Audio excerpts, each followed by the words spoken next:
Good morning. So, ayan, tapos na po yung aking trabaho. So, pupunta na po ako sa aking break room. Magpapahinga na po ako. So, dadalhin ko po kayo sa kung saan po ako nagbe-break. So, ito po yung kagandahan pag night shift ka kasi hindi masyadong busy.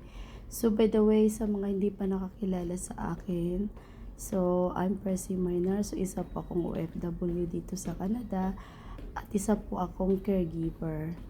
So, yun nga, kanina, gumawa po ako ng video na kahit sobrang busy ay nagagawa ko po ng paraan na pakinggan yung aking business presentation. So, gusto rin ba ninyo na habang nasa trabaho ay kumikita ka?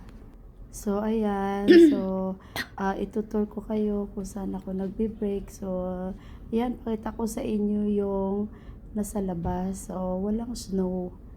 Ayan, so nasa fifth floor po ako ngayon. So, nandito po ako sa loob ng break room kung saan po ako nagbe-break time. Ayan, so meron po akong 1 oras na break.